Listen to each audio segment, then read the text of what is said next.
Hi everyone, this is Poonam Sharma and I'm back with another new video on my YouTube channel. So welcome or welcome back. In this video, I'm going to talk about few things which you need to consider or ask before renting a house or an apartment in USA.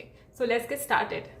First point is lease agreement sign करने से पहले या फिर किसी भी तरीके का payment करने से पहले मेक श्योर कि आप उस घर का एक फिजिकल वॉक थ्रू ले लें सो दैट कि आप श्योर हो सके कि जिस तरीके का घर आपने फोटोज या वीडियोस में देखा था वैसे ही वो रियल में भी एग्जिस्ट करता है एंड आपको थोड़ा बहुत उस घर का कंडीशन का भी आइडिया लग जाएगा। बिकॉज यहाँ पे बहुत सारे फ्रॉड के केसेस देखे गए हैं जिसमें फोटोज वीडियोज अलग है एंड घर एक्चुअली में अलग है।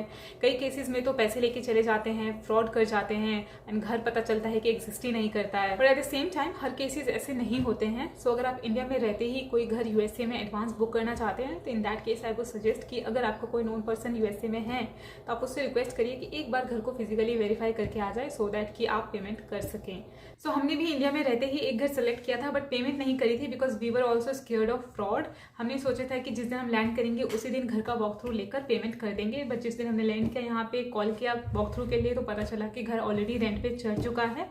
सो उस दिन हम काफ़ी इधर उधर भटके एंड एट द एंड हमें होटल में स्टे करना पड़ा। एनीवेज इनिशियल डेज में स्ट्रगल नहीं करेंगे तो चीज़ें पता कैसे चलेगी। ओके, सो जिस दिन आप गृह प्रवेश करें या फिर घर में एंट्री ले रहने के लिए तो मेक श्योर कि आप घर के हर एक कोने का फोटोज एंड वीडियोस निकाल ले।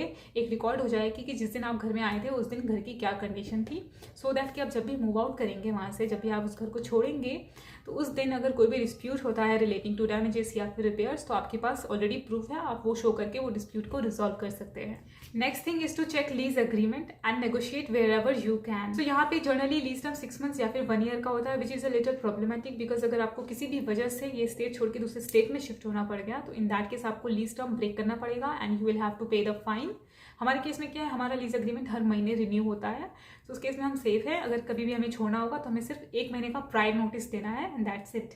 That's why I say to negotiate on lease terms because हमारा भी नेगोशिएशन के बाद ही हुआ है एंड अगर लैंडलॉर्ड अभी कम्युनिटी से बिलोंग करते हैं तो उस केस में फिर पॉसिबिलिटी और बढ़ जाती है। सो मेक श्योर कि अग्रीमेंट साइन करने से पहले ही आप सारी चीजें क्लियर आउट कर ले, लाइक घर छोड़ने से कितने दिन पहले आपको उन्हें बताना पड़ेगा सो दैट कि बाद में किसी भी तरीके का फाइनेंशियल बर्डन ना आए आप पर। Along with this there is also security deposit जो कि आपको पे करना पड़ेगा which is again mention in your lease agreement. So make sure कि फर्स्ट मंथ में आप 2 सेपरेट चेक्स बनाएं, एक सिक्योरिटी डिपॉजिट के लिए एंड एक रेंट के लिए। And don't forget to discuss on repair and maintenance policy, who will be responsible, how to repair, who will bear the cost of repair and maintenance, all of these things. Next thing is to research about the locality जिस पे area में आप रहने के लिए जा रहे हैं एंड मोस्ट इंपॉर्टेंटली आपको पता करना है उस एरिया का क्राइम रेट। सो यहाँ पे भी तरह तरह के क्राइम्स होते रहते हैं। जिस लोकेलिटी में ज़्यादा क्राइम्स होते हैं वहाँ के घर थोड़े से चीपर होते हैं as compare to those locality जहाँ का क्राइम रेट कम है।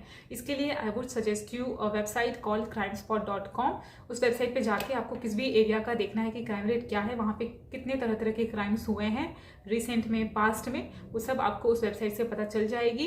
Along with that you should also see for public transportation. उस एरिया में पब्लिक ट्रांसपोर्ट सिस्टम है या नहीं है, जहाँ पे आपने रेंट पे घर लिया है वहाँ से इंडियन ग्रोसरी स्टोर्स कितनी दूरी पर है, कितने इंडियन ग्रोसरी स्टोर्स आसपास हैं, बिकॉज ग्रोसरी समथिंग जो कि फ्रिक्वेंटली जरूरत पड़ती रहती है। सो वहाँ पे अगर public buses, rails, metros available नहीं है तो फिर हो सकता है कि आपको कार परचेज करनी पड़ जाए। एंड इन केस आप डिसाइड भी करते हैं कार परचेज करने का then you should definitely look for कि पार्किंग फैसिलिटीज क्या है, मेन रोड पे ही पार्क करनी पड़ेगी या फिर गैराज मिलेगा, something like that. In our case we were very clear in the beginning कि हमें कार परचेज नहीं करनी है बिकॉज हमारे एरिया में पब्लिक ट्रांसपोर्टेशन फैसिलिटीज बहुत अच्छी है, इसीलिए पार्किंग फैसिलिटीज ने हमें कभी बॉदर नहीं किया। Next thing is to check proper functioning of every item available in the house and to see whether standard safety and security measures are there और नॉट, जो कि यहाँ के सभी घरों में जनरली होते हैं। आइटम्स में हो गए oven, gas stove, microwave, fridge, washer dryer included है, देन वो भी plus lights, switches, flushes, tap water, basically everything. And safety and security measures में हो गए smoke detectors, fire alarms and cameras, all of these things are there in place and are in working condition too. Next thing you should consider, अगर आपको घर में washer and dryer machine नहीं मिली है then आसपास लॉन्ड्रोमेट है या नहीं है, अगर है तो कितनी दूरी पर है। सो अगर आप एक अपार्टमेंट में घर रेंट पे लेते हैं तो उन केसेस में आपको वॉशर एंड ड्रायर मशीन मिल जाती है, but in that case I would suggest you कि आप ये चेक करें कि क्या यूटिलिटी बिल्स यानी कि इलेक्ट्रिसिटी बिल भी आपके रेंट अमाउंट में इंक्लूडेड है या नहीं है। अगर आप इलेक्ट्रिसिटी बिल खुद से बेयर करने वाले हैं then I would suggest you कि लुक फॉर लॉन्ड्रोमेट्स। आसपास लॉन्ड्रोमेट है या नहीं ये ज़रूर देख लीजिएगा बिकॉज घर की अगर मशीन आप यूज़ करेंगे वॉशर एंड ड्रायर तो उस केसेस में your electricity bill can go up because जो घर की मशीन्स होती है वो ज़्यादा टाइम लेती है, more than an hour, and जो बाहर के लॉन्ड्रोमेट्स होते हैं उसमें 1 घंटे में वॉशिंग भी हो जाती है एंड ड्राइंग भी हो जाती है। Next thing is to ask कि जो भी आपको रेंट का अमाउंट बताया गया है क्या उसमें यूटिलिटी बिल्स का अमाउंट इंक्लूडेड है या फिर नहीं। वैसे जिस भी ऐप या फिर वेबसाइट के थ्रू आप उस घर तक पहुंचे हैं वहां पे भी ये चीज मेंशन होती है कि रेंट अमाउंट इंक्लूडिंग यूटिलिटी है या नहीं है, और यूटिलिटी में भी क्या क्या चीजें कवर्ड है। जनरली कवर्ड होती है gas, electricity, garbage and wifi के बिल्स। आप चाहे तो यूटिलिटी बिल्स का अमाउंट रेंट अमाउंट से अलग करवा सकते हैं और खुद से यूटिलिटी बिल्स पे करने का डिसाइड कर सकते हैं। उस केस में आपको पहले एनालाइज करना पड़ेगा कि क्या रेंट इंक्लूडिंग यूटिलिटी बिल आपके लिए चीप पड़ रहा है या फिर अलग से यूटिलिटी बिल्स एंड रेंट आपको चीप पड़ रहा है। सो यू शुड आस्क और find out a monthly estimate for this utilities. तो जब तक आपके पास एक एवरेज एस्टिमेट नहीं होगा कि गैस, इलेक्ट्रिसिटी, वाईफाई या गार्बेज का बिल कितना आता है एक महीने का, तब तक आप ये डिसीजन नहीं ले पाएंगे कि रेंट में यूटिलिटी इंक्लूड कराना है या फिर अलग से खुद से पे करना है। एंड जब आप अलग से खुद से पे करते हैं तो उस केस में फिर सारा हेडेक भी आपका होता है। आपको उसकी ड्यू डेट्स, कोई भी चीज डिसफंक्शन होती है तो वो सारी सही कराने की जिम्मेदारी भी फिर आपकी होती है। Next thing, you should check और आस्क अबाउट बेड बग्स। जब भी आप घर का एक टूर लेने जाते हैं तभी आपको केयरफुली चेक करना है कि क्या वहाँ पे बेड बग्स है, उसके बारे में आपको प्रॉपर इंक्वायरी करनी है, बिकॉज यहाँ पे bed bugs are very very common. Bed bugs एक तरीके का इंसेक्ट है जो कि ज्यादातर वुड्स में लगते हैं एंड यू नो इट कि यहाँ पे घर वुड के बने होते हैं। सो बेड बग्स के बाइट से आपको बहुत ज्यादा इचिंग की प्रॉब्लम हो सकती है which can cause red rashes. So जिनकी स्किन सेंसिटिव है like me, they are going to get affected badly. I face itching every night and I have red rashes all over my body. So उस time हमें पता नहीं था bed bugs के बारे में ज्यादा कुछ, इसीलिए हमने ज्यादा कुछ किया नहीं, ज्यादा देखा नहीं। बट यहाँ पे आने के बाद जब ये सारे सिम्टम्स नोटिस किए then we got to know about bed bugs.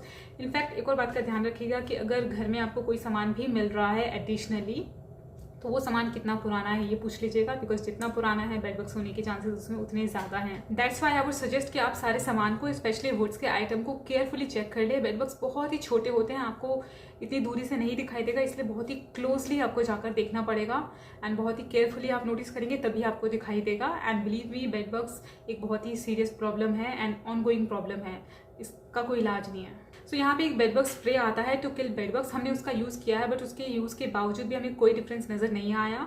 एक दो बेडबग्स हमें डेली चलते हुए नजर आ जाते हैं।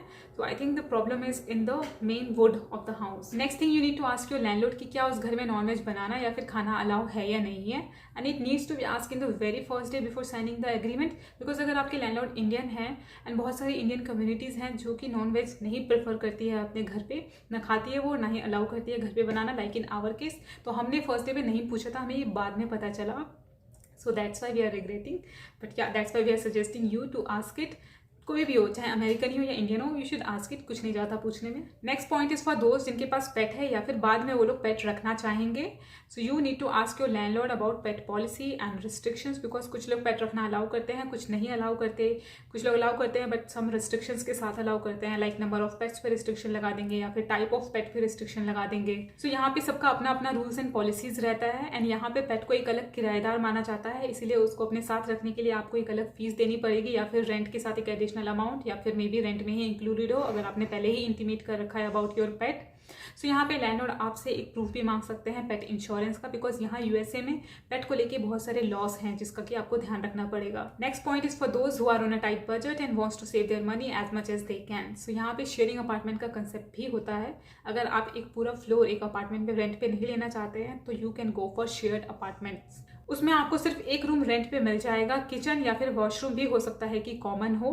सो शेयर्ड अपार्टमेंट आपको कम रेंट पे मिल जाता है। So if you are able to compromise या फिर आप बाकियों के साथ रह सकते हैं एक अपार्टमेंट में, then definitely it's an option for you. And believe me, shared apartments are best and budget friendly for your initial days. आप होटल या फिर एयरबीएनबी में रहने की जगह आप शेयर्ड अपार्टमेंट में रह सकते हैं, आपका कम रेंट में काम हो जाएगा। हमने भी इनिशियल डेज में फर्स्ट डे हम होटल में रुके थे और उसके बाद हमें शेयर्ड अपार्टमेंट मिल गया था, तो हम वहीं पे शिफ्ट हो गए थे। तब तक रहे हम वहाँ पे 1 महीने के लिए, जब तक कि जो हमने घर देखा था वो जब तक कि खाली नहीं हुआ, तो 1 महीना हम शेयर्ड अपार्टमेंट में रहे थे। सो आप भी शेयर्ड अपार्टमेंट में रह सकते हैं जब तक कि आपको अपने प्रेफर्ड लोकेशन में एक सूटेबल घर ना मिल जाए अपने लिए। Next thing is about credit history. So यहाँ पे जनरली जब आप रेंट पे घर लेने का डिसाइड करते हैं तो लैंडलॉर्ड आपसे क्रेडिट हिस्ट्री मांगते हैं, जो कि पॉसिबल नहीं है बिकॉज अभी तो हम यूएस से आए हैं, ना ही हमारे पास बैंक अकाउंट होता है और ना ही क्रेडिट कार्ड। सो जब तक क्रेडिट कार्ड नहीं बनेगा तब तक क्रेडिट हिस्ट्री नहीं बनेगी। बट अगर आपने घर किसी किसी ऐसी लोकेलिटी में लिया है जहां इंडियन कम्युनिटी ज़्यादा है या फिर जो लैंडलॉर्ड है वो एक इंडियन है, तो उस केसेस में वो लोग क्रेडिट हिस्ट्री नहीं मांगते हैं, तो वहाँ पे आप क्रेडिट हिस्ट्री देने से बच जाते हो और आपको घर रेंट पे मिल जाता है। वहीं किसी अमेरिकन से आप घर रेंट पे उठाते हो तो वहाँ पे बिना क्रेडिट हिस्ट्री के वो लोग नहीं देते हैं। For that cases I would suggest कि आप किसी शेयर अपार्टमेंट में 1 महीने तक रह लीजिए, उसके बाद तब तक आपका 1 महीने में क्रेडिट हिस्ट्री बन जाएगा, बिकॉज आप बैंक अकाउंट खुलवा चुके होंगे, क्रेडिट कार्ड ले चुके होंगे एंड 1 महीने में आपकी क्रेडिट हिस्ट्री भी बन चुकी होगी। उसके बाद आप किसी भी अमेरिकन से मनचाहे लोकेशन में आप घर ले सकते हैं। So yeah these were all points which I wanted you to know before taking a house or an apartment on rent, and I really hope this video was helpful and informative. If this video was of some help to you, then please like and share my videos and subscribe to my channel. I'll see you in next video. Till then, take care. Bye.